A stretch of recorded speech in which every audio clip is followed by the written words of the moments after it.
hit the road to hell, anyone. I'm kidding, mostly.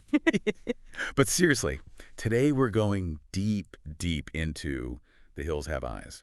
Buckle up. Yeah, you mentioned you're a big horror fan, Huge. and this franchise, I think, gets under your skin, maybe more than some others. Yeah, It's not just the scares, right? It's what those scares say about us, about humanity. I agree. So let's start at the beginning, right? Okay. 1977, Wes Craven unleashes The Hills Have Eyes on the world. Mm-hmm. And Craven, he takes inspiration from this really creepy legend. Oh, yeah. The Sawney Bean Clan. Yeah, said to be these cannibals roaming Scotland way back in the 16th century. Creepy. Yeah, really creepy.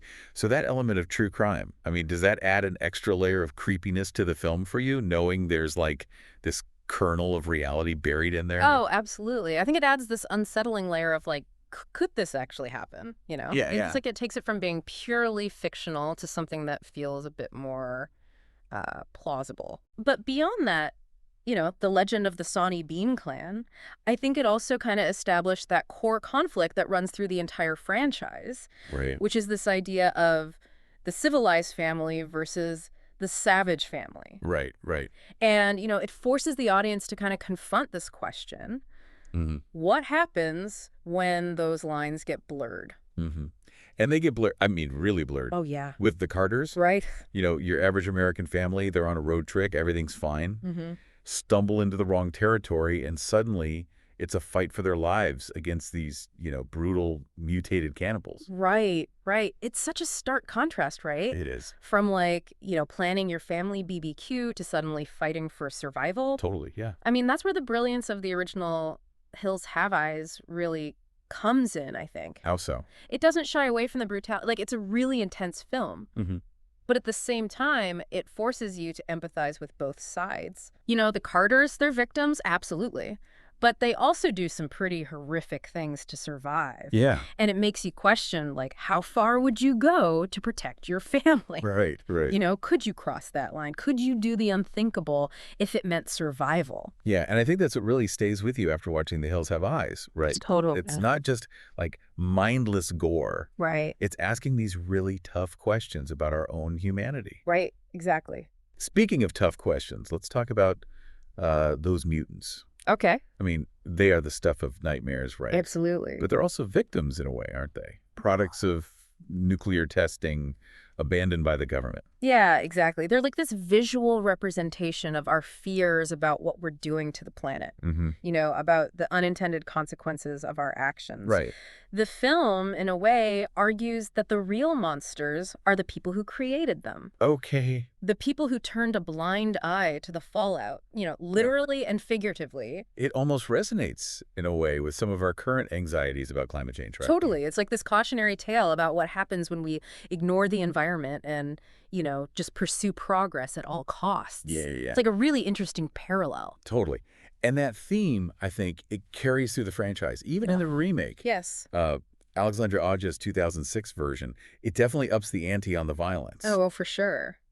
But it also updates that social commentary where post 9/11 now, there's this sense of paranoia and distrust of authority that wasn't really present in the original. Right. It's like the world had changed. And the remake reflects that. Yeah. I mean, the government in the remake, it's much more explicitly complicit in creating the mutants. Mm-hmm. And it taps into that fear that those in power, they don't have our best interests at heart, which, again, I think mirrors some of our current anxieties about, government overreach, potential abuse of power. It's all there.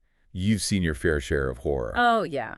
Does that government distrust angle, does that add a new layer of creepiness for you? Yeah. Or is it just more fuel for the nightmare fire? Honestly, both. I mean, it makes the film feel more relevant, more grounded in real-world anxieties. And, that makes it scarier because it feels like something that could potentially happen. Yeah. Now, we did have a couple of sequels in there, the 1984 sequel to the original and the 2007 follow-up to the remake. Mm-hmm.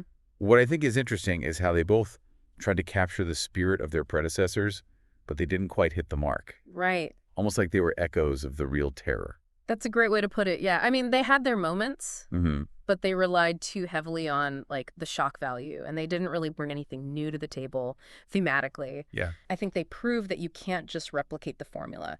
You need that social commentary, that deeper exploration of human nature to make a Hills Have Eyes film truly effective. Okay, so let's step back for a second. The Hills Have Eyes, across all its iterations, it's left a pretty big mark on horror.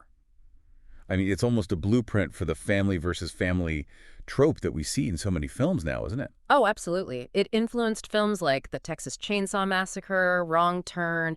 It created this whole subgenre of backwoods horror. Yeah. And its unflinching approach to violence, I think, paved the way for that wave of torture porn that dominated the 2000s. Love it or hate it, you can't deny its impact. You can't. And it's not just about the films themselves. The Hills Have Eyes has become like a cultural phenomenon. Absolutely. Comic books, merchandise, fan art.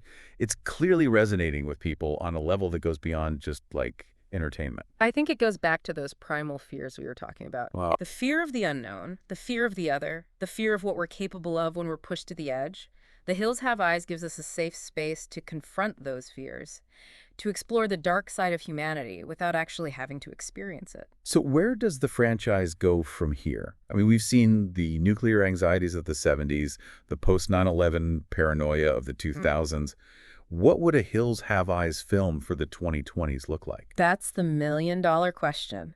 What are our biggest fears right now? Climate change, political polarization, social media, artificial intelligence. Right. Any of those could be fertile ground for a modern take on The Hills Have Eyes. Yeah. It all comes down to finding a way to tap into those anxieties and make them visceral, make them terrifying. That's a pretty chilling thought to leave us with. Yeah. But it's also incredibly compelling. It is. So, to you listening, what do you think? What modern fears would you want to see explored in a new Hills Have Eyes film? Let us know, because we'd love to hear your take. Until next time, sleep tight. And don't go out in the desert alone. Yeah. And try not to think about those hills. Especially at night. Especially at night, yeah. Yeah. Good night. Good night.